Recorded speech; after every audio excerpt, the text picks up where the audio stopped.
So much for a nice introduction. It is really a joy. It is a joy to be here today to share with you my story, to share the mercy of God. It has been a privilege for me, especially coming from my story and to live through the genocide and to be able to share such a horrible story and to hear people telling me, thank you because your story have transformed our lives. I shared in the beginning, I never knew how it was going to come, how it was going to be related to people. When I wrote my first book, I thought only 10 people will read it, if maximum, with that many. And finally, the whole world. I go around and people are reading it and completely continue to relate to that. But it is a joy to share the love of God. And if I can put in one word what I do, what I try to tell people when I'm speaking, I wish I can just tell them, God loves you. It is truly what happened to me. It is the only thing that allowed me to be able to forgive, to know that God cares. And He's the most ultimate goal and love we can ever have in our life. It was so beautiful to feel that, and I wish I can put it in a word. But now that you invited me to speak on Divine Mercy Weekend and to be able to relay this mercy of God, I just want to tell you another story how I came really close to know about Divine Mercy. I remember I heard about that when I was in high school, and some of my students, schoolmates, introduced me to this group, and we started to say Divine Mercy Chaplet. Actually, a novena we did throughout the year. Each one will say the prayer, the novena, and another one will pick up, another one will pick up throughout the year. But somehow, anytime I prayed, I said, what is Divine Mercy? For me, it sounded so simple. It's mercy. Don't we know what is mercy? To be nice to somebody and to be merciful towards them, like my mom is? I thought it's simple. Why is it Divine Mercy, like something huge ministry? And of course, now I know how much it is needed in the world. But I always wondered, how big is it? What am I not doing right to get it, to understand what is that Divine Mercy? Well, I still struggled with that until I came to the US, and somehow somebody introduced me a DVD that was called Non-Escape, that was made by the Marians priest in the Massachusetts. And I watched it. It is just a little movie, short, like 30 minutes. And I remember reaching to this part where Jesus transforms himself in a beggar, and he came to see Sister Faustina. And Sister Faustina, they say there was news among the beggars that there is a nun who treats people with dignity. And that just made me feel happy. So I saw Jesus coming, like, dirty man, and with so much dust around him, and as a normal person. And when he reached Sister Faustina, I remember she took his hat off and removed the dust, as simple as I understood mercy before, and then removed the dust around him, and then gave him the food. She doesn't know who is this person, just a beggar like everybody.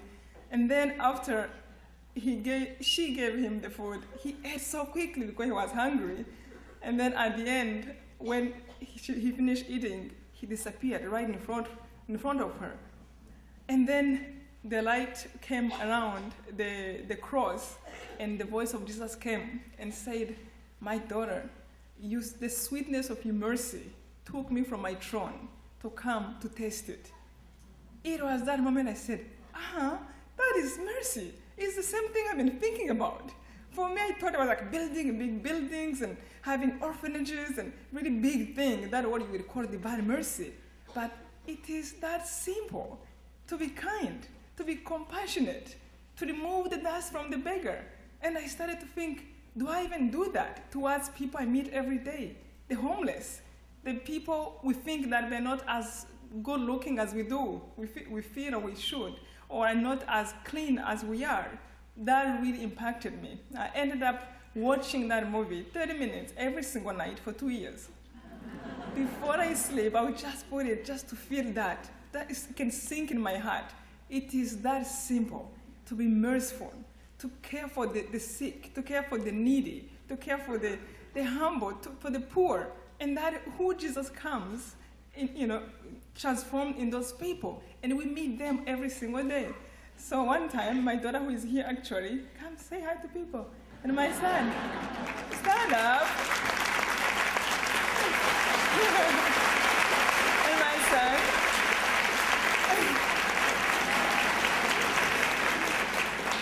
So we used to watch it together, and one time I would tell her, like, be nice. And then she's looking, like she's trying to understand, what do you mean, be nice? She's like, Mommy, do you want me to be nice like Sister Faustina? So she knew her from the beginning, from that movie. But mercy of God, it is that simple. It is that simple, and it is that big. And when it is missing, catastrophe can happen, like what happened in my country. And every single day I beg God, just make me as merciful, as loving as you want me to be, in that simple ways. He's watching everywhere we are. So many people actually coming to sign the book were asking me, we didn't know about you. I'm happy. Just as Father Don said earlier, it's so nice to hear that someone doesn't know your story. Then you can tell them, I know I don't have much time. I know they're going to tell me 5 minutes before I get in the halfway. But for those who don't know the story, and really today I wanted to share with you the mercy of God in my life, especially through the apparitions of Our Lady of Kibeho, the Blessed Mother who came in Rwanda to prepare us about what was coming to happen in our country. We didn't listen, and the genocide happened. And I was a victim of that. And now looking back and see that I can write about that and be a witness to that apparition, for me, I just see such the will of God. And of course, God is working through us, and He's calling us to help Him, to spread His love among our brothers and sisters. But a horrible thing happened in our country. After we go to the message of Our Lady, a horrible thing happened in 1994, the genocide. I was a student in college. I was home for Easter holiday. It was supposed to be just 1 week, and then I would go back home. And on the 7th of April, 3 days after I was home, a genocide started. I remember my brother came to my room and gave me the news that the president of the country died. From that moment on, they started to kill everybody of my tribe. I wish I can find a good reason enough why they did, but even the people who did it, they don't know now why they did kill so many people and for what. Many of them are in prison, others have run away from the country. But from the moment the government, those who have the idea of killing one tribe, and they just wanted to accomplish it out of something, maybe it's completely a political reason. It's not really even like people were hating each other. But somehow the politicians who wanted to be elected, the ideas, they planned to kill one tribe because they knew that they would not help them. So they started a genocide that had planned for a long time. And in the beginning, my parents sent me to hide in the home of a neighbor who was from the other tribe. I remember when I was separating my dad, he handed me a rosary. It was my last gift I ever got from him. And I had a scapular, and I handed it to him. I was one girl among 3 boys. That's why they really asked me to go to hide. They wanted to protect me. They didn't want anything bad to happen to me. We grew up in a Catholic family. We prayed every night as a family together. I had 3 brothers, one who was outside of the country and 2 who were home. So they were all there, my mom and dad, and they all sent me like, go to hide. And then we will call you after when things are okay, but we don't want to see anything bad happening to you. I went thinking it was going to be 2 days, 3 days before I come home. The neighbor put me to sit in a bathroom, 3 by 4 feet. I'm asking myself, why am I here? What is going on? People this is my village. People love me. They loved our family. Our family loved everybody. It is really one thing I got from my family. They cared about everyone in the village. Our conversations around the table was always about somebody who doesn't have a home, so my dad can help the neighbors to build a home for that person. Somebody who doesn't have money to go to school, so my parents can help to get money. Somebody who is sick, who doesn't have money to go to the doctor. It was always those kind of conversations I grew up with. So to see people turning against my family was just like really scary thing because love was there. So he put me to sit in this bathroom, 3 by 4 feet. He went and brought 7 more women. We were 8 people. I thought the place was too small for me. Thinking it was going to be again 3 to 4 days, we spent in that bathroom 3 months. 3 months from April to July, that's when the war was over, and people who were fighting to come to rescue the country, they got into the country 3 months later. And the guys who were killing people, they ran away from the country. But during that time, I went through so much emotions changing, and the first week I was angry. Oh my, when you're angry, you can be very creative. You think about things you can't even really accomplish. I was flying planes. All the movies I have seen, Schwarzenegger shooting and everybody and killing people, I was there in the bathroom, and maybe I have seen one movie or two, but it was just back. How I can revenge on my family, for my family. But a great thing happened. At one time, I realized that I was powerless. There's nothing I can do. I better start calling God. And even that moment to happen, how funny, and I love our Catholic Church because they teach us to learn from pain. It is really the greatest way to learn about this life. How I even came to start praying in that bathroom, they told us that they were going to start searching every home to see if there was anybody hiding. After they have killed thousands of people who ran to stadiums, who ran to churches, and then they started to go home by home. The day they came to my house, to the house where I was hiding, that is when I got my faith, and I almost lost it. 300 to 400 people came inside the house, searching everywhere you can think of. I knew in a second they were going to find me. It was a matter of seconds. I wish I can relate to you the fear you feel when you know that somebody who's coming to kill you is inches away from you, and there's nothing you can do. It's just happening. It was that second I felt that it was almost like two voices on my shoulders, and one is telling me, they're going to kill you. They're going to do this. They're going to cut you. They're going to do that. And I just see the pictures. I'm like, oh my God, that's true, it's happening. And he's like, why don't you open the door so you can end the torture of what's going on in this bathroom? I'm like, oh my God, I don't know how to do this. Another voice was there though. They're always there. And this is not strange voices. I think we all go through that sometimes. Another voice was there telling me, don't give up. Hold on to God. Remember, He's Almighty. And Almighty means what? It means anything can happen. A miracle. Call upon Him. But then I was confused. Where is God? Who is God? How did I even believe He was there? But somehow, something urged me, make a decision. Do you decide to listen to this or to this? And then I said, let me listen to the one that at least tells me to ask God. At least there is a chance here. I remember asking God in my heart, if you are there, I beg you, please don't let the killers find the door of the bathroom. Don't let them find the door of the bathroom. If they don't find it, I will try to know who you are. I was just saying words as the voice in my heart was saying, just say it. Tell him you trust him. I think after that I fainted until 5 hours later, the man who was hiding us came to tell us what happened. He said how the killers were 300 to 400, dressed in banana leaves and have all kinds of arms, machetes, guns, long spears.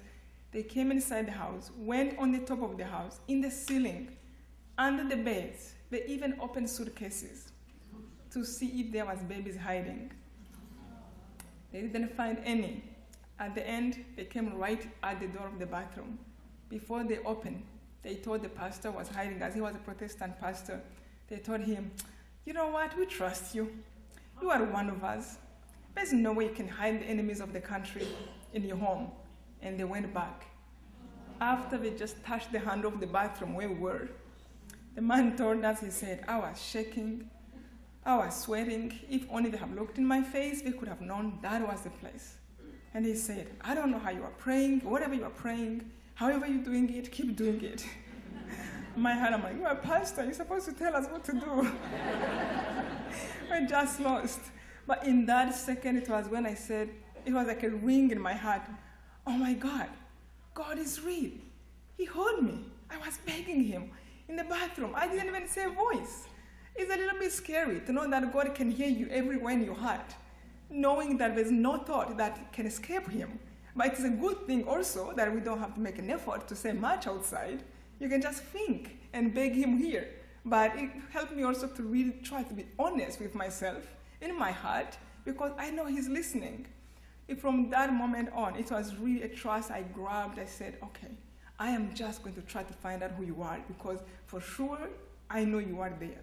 So I took the Bible, took the rosary my father gave me, and I started to say it over and over.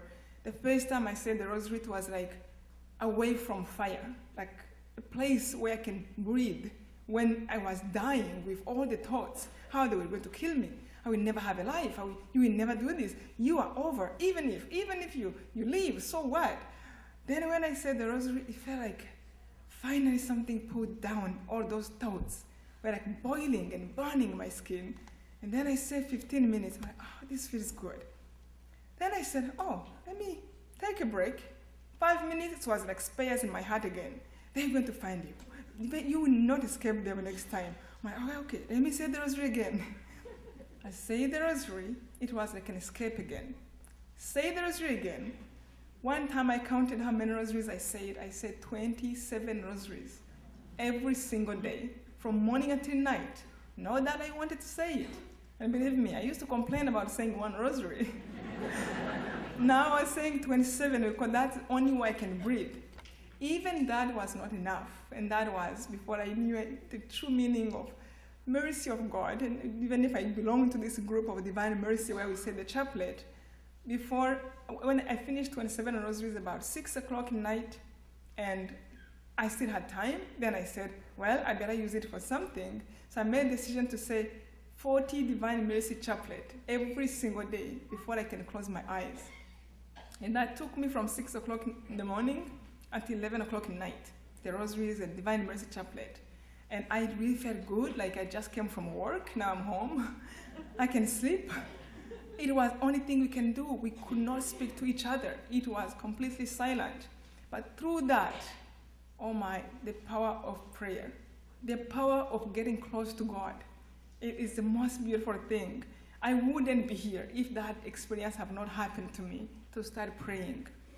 And if I have not come to forgive, I had a lot of anger in my heart, and I thought I had a good reason. Who doesn't hate somebody who is killing them? Who want to eliminate their tribe?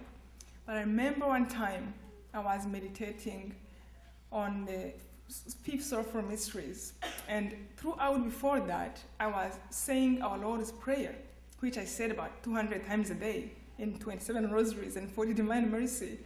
And as I was praying this part, forgive us our trespasses, as we forgive those who trespass against us.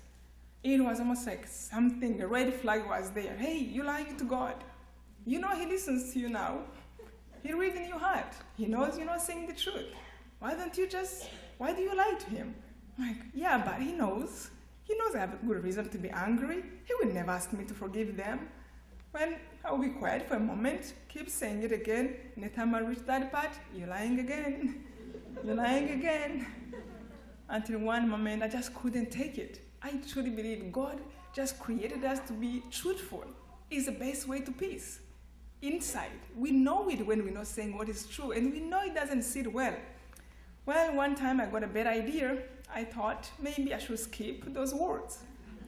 I don't have to say them. Then I don't have to lie. I did. I skipped them. It felt much better. Until one time, again, that little voice doesn't escape you. And I'm really ashamed to say this. I'm a Catholic and I love my faith. It could have been the Pope who have given that prayer. I would have found a way to argue that he didn't know what he was saying about that part. He didn't know a genocide would happen. He didn't know somebody one day will go through such a thing. But I remember a little nod on my shoulder again saying, hey, I hope you know that our Lord's Prayer is not man-made. It's Jesus Himself who gave it. If I were you, I wouldn't try to edit His prayer.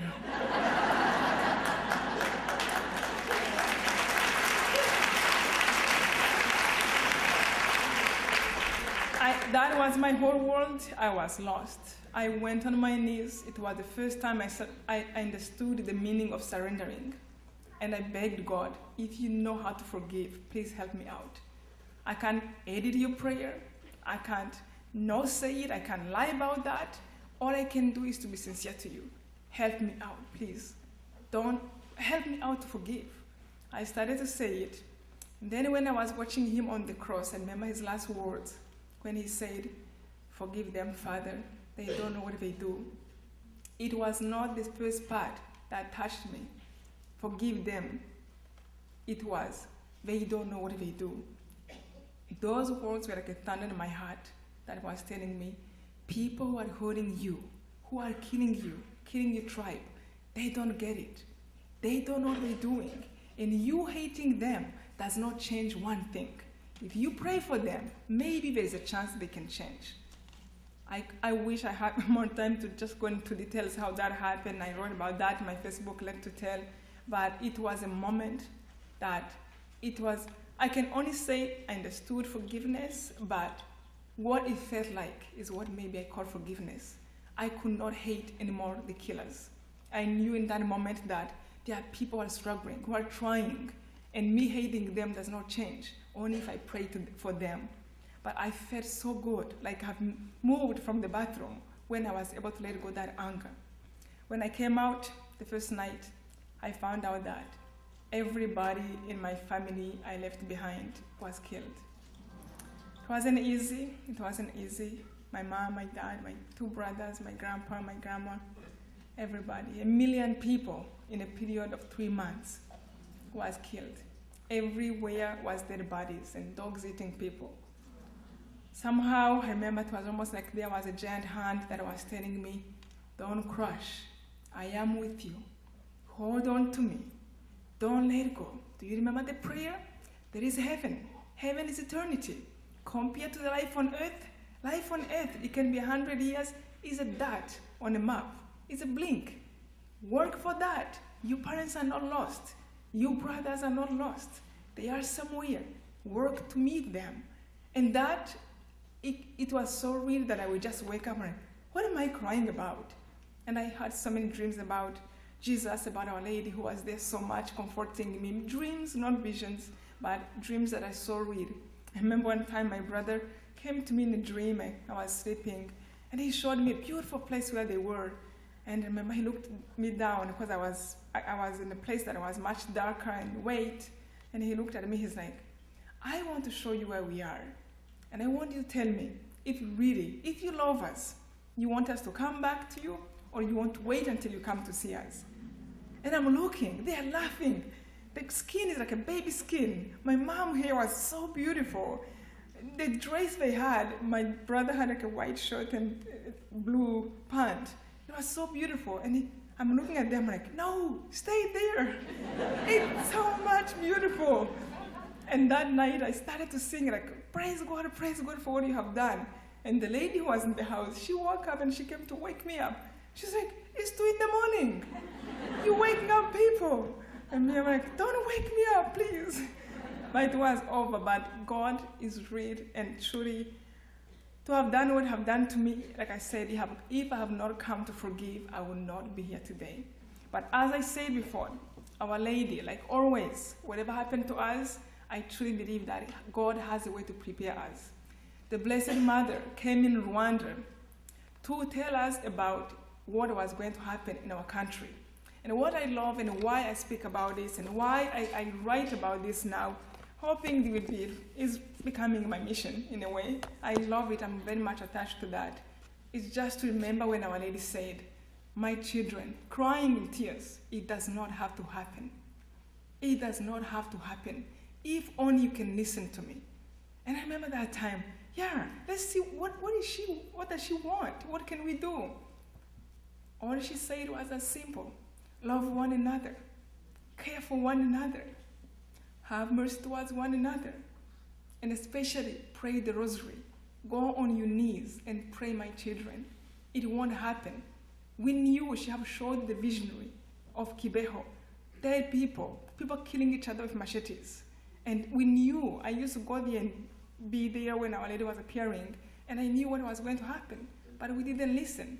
And I remember another message Our Lady said. She said, "If I'm addressing myself to Rwanda, if I'm coming here, it does not mean that my message is that concern only Rwanda, not even just Africa, but the whole world." And truly is my prayer that the world will know about Our Lady of Kibeho, especially now that the Vatican have approved it. And it is only approved apparition on the whole continent of Africa so far. It is such a joy to be one of the apostles, because there is many apostles. He's actually one of great apostles here, Father John. He went to Kibeho, and I hear he's coming back again this year. Please say hi to him. We have a Facebook, Apostles of Our Lady of Kibeho. For those who can join, please, you can join us. But why am I even passionate so much about Our Lady of Kibeho? It started in 1981, and I was a child. I want to share just a little bit about her love and how I just feel her so much, because when she came, she was such a real mother, and she is the same for you. And again, I know there's no words I can use to just really relate her love to you, but if only you can believe that we have a mother who cares so much. So in 1881, I was a child, 10 years old, and I remember I started to doubt about God, as little as I was, because in my family, we prayed every night together in front of the cross, statue of Our Lady, picture of Our Lady, a rosary always, and my dad would always start prayers. But somehow, anytime we finished praying, I was like, I wonder how real that was. Where is God? Really? But it's behind the sky. Me and my friends also, as children, we used to go at the end of the mountain thinking that we can touch the sky and then go to see God. But when we get to the mountain, there was another sky. So we always like, where is this? So anyway, in my doubts, one time it was really eating me up, because I loved the idea of having God who can be there, the Father of everyone, who loves things to be nice and proper and loving. Who doesn't love somebody to love you? So I love the idea, but I wish something can convince me fully that there is really life after this. So as a child, I was in my 4th grade. I went to school, and our teacher, who was a Protestant, read us a story about Our Lady of Fatima. And I remember I was like, wow, what a nice story. Who made it up? 3 children and this and that. That was so beautiful. And at the end of the story, I told my teacher, I'm like, that is a nice invention. Somebody really can make a nice story. She's like, no, it's not a made-up story. It's a real story. Something happened like this in a place in Portugal, Fatima. I'm like, what? I'm like, does the church knows about this? She's like, yeah, they know about that. They really did a lot of investigations. So for me, she doesn't know what she gave me. It was a gift of my faith, again, to pray from my heart. If somebody can come from heaven, and they can prove it scientifically, theologically, that they can prove somebody came from heaven, and is really talking about the same Jesus we speak in the Bible, and is encouraging us to read the Bible, that means, and encouraging us actually to trust in our church and to love our church, that means it is really true. So that, for me it was, thank you so much. If what she says, they can prove she's there and from heaven, then heaven is real. Well, I think I was thinking like an adult there. When I went outside, I called my friend Janet, and then I told her, we can have our own apparitions. I know how to do it. You just have to be a shepherd. You need to say the rosary. You need to be 2 girls and 1 boy. Go around the bush and say the rosary, and Our Lady comes. I was so sure. I never had one doubt that Our Lady will not come if we do that. So I told her, I said, let's do this. I asked my mom to let me take the sheep, the sheep out. She was very proud of me. She thought I was helping in the house, but she didn't know my plans behind. So every evening I would take the sheep and the goats, and then me and my friend Janet would go around the bush and kneel down and say the rosary. My poor friend was a Protestant. I had to force her to teach her the rosary, because a rosary is a part of it, of having the apparitions. She's like, okay, let's do it. So we say the rosary over and over, like, oh, we're missing a boy. So we convinced her brother to join her. We all started to say the rosary together. We're just waiting, but it's so funny. Anytime we saw a flash, we'd run away, because we thought, oh, she's coming, oh my God. So anyhow, Our Lady didn't come, and then we thought we might be doing something wrong. So let's go to find another open place where many people will come to see us. Then we have to make a little fence so people will not fall over us when we are having apparitions. Somewhere like a land of my father who will not cause a trouble to anybody, but I know how much he loves me. So we went to find a place, but completely serious, 10-year-old, thinking that Our Lady would just come when we get it right. So we found a place, but before we went to put the flowers, we kept putting it off like 1 week, 2 weeks. My father came home. He was the director of Catholic schools. He came home and he gave us the news of what happened. I remember he was so troubled. He was like, something happened in our country, but my priest told me about this, but this can be good and bad. This is really serious and never happened before in Africa. In Africa, at least what we know. I'm like, what is that? Everyone is asking him, what is it? He's like, the Blessed Mother, the Virgin Mary, appeared in Kibeho. It was like 100 miles away from us, to a child in high school. And this can be serious and this and that. I remember my brothers who were all on a dining table. They were like, that's crazy, Dad. That is crazy. It can never happen. Those are girls. They're lying. It never happened here. And my dad was like, well, we will see. And me, I was just beside him. I'm crying really big time. And he's like, what happened? Everyone is happy and excited. I'm like, no, she's supposed to come here.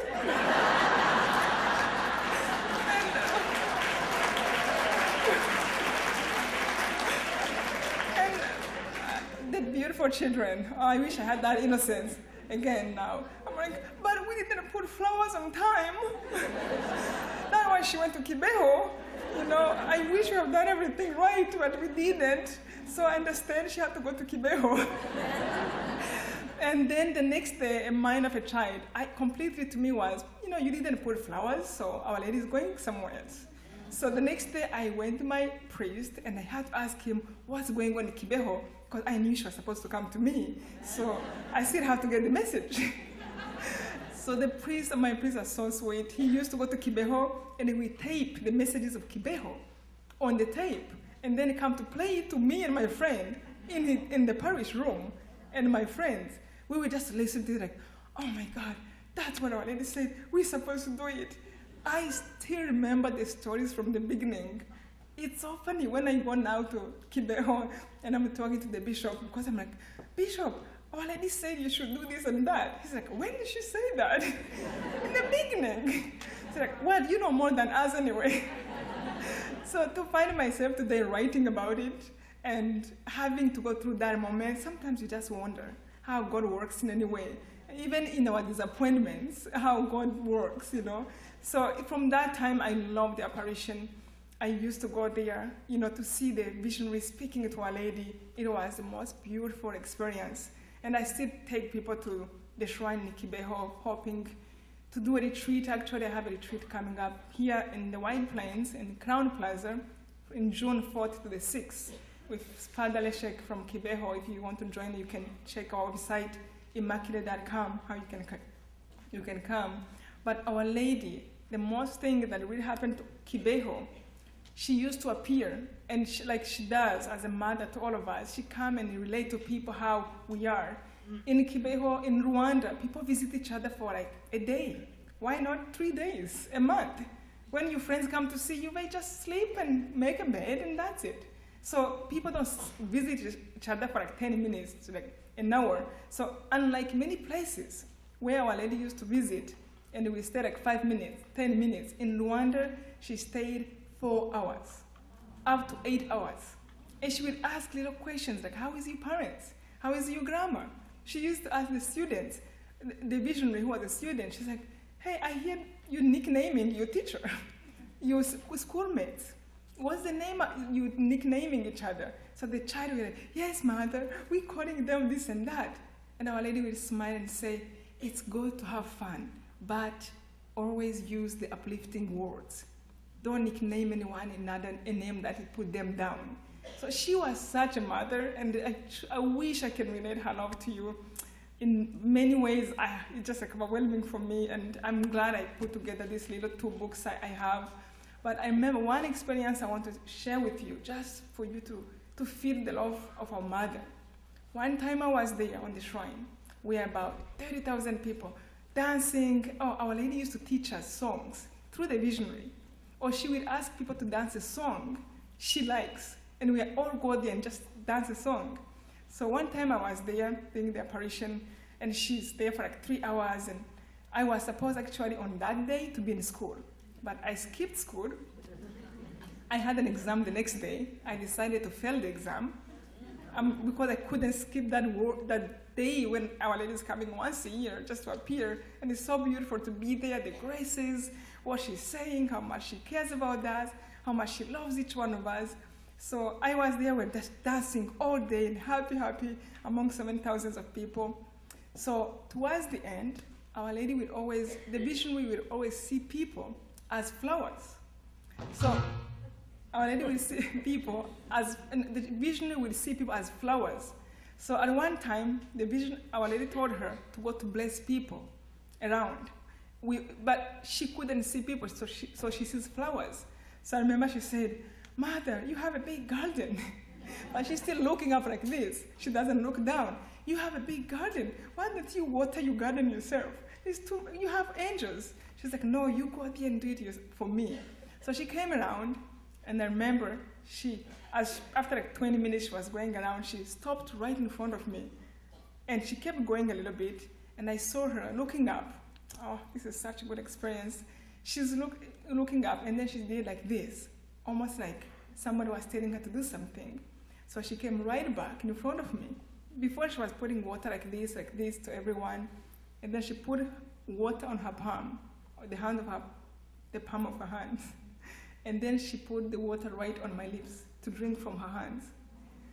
It was such an experience just to see, especially to see her doing this to somebody, to Our Lady. It was almost like the feeling that came through me was like, Our Lady knows me. Of course she knows everyone, but I don't know why it just made me happy to know that, yes, she can, acknowledge that this is my child, like everyone, of course. So she did that, and she put a second time the water to give me. I was so happy. I don't think I can put words to that feeling you have. And I think that's what we really all want to feel, to know, and that's what prayer does to us, to get us closer, to know that God loves us. Our Lady cares individually, each one of us. So a nun who was behind me, I remember she was there, she's like, Our Lady never give me water. I come here all the time, and not once, I never received water. So as the visionary went around, never heard her, came around right in front of the nun after 20 minutes. And she said, blessing is not only water, it's everything that comes from God. And she kept going. The nun was like, oh my God, Our Lady knows me. And same reaction I had, it was exactly that. And I truly, again, Our Lady loves all of us, all of us. I went to school that night. The next morning, I have 2 minutes? Give me 5. I promise I will end. So I went to school that day. And the next morning, I want to share this with you, just so you can go home feeling that Our Lady loves you, each one of you, truly, in a really special way. So I went to school. I'm supposed to have an exam at 8 o'clock in the morning. So in the morning, I woke up like 5 o'clock, and something's like, oh my God, you're going to have 0%. You better study a little bit, because I had to still go to the exam.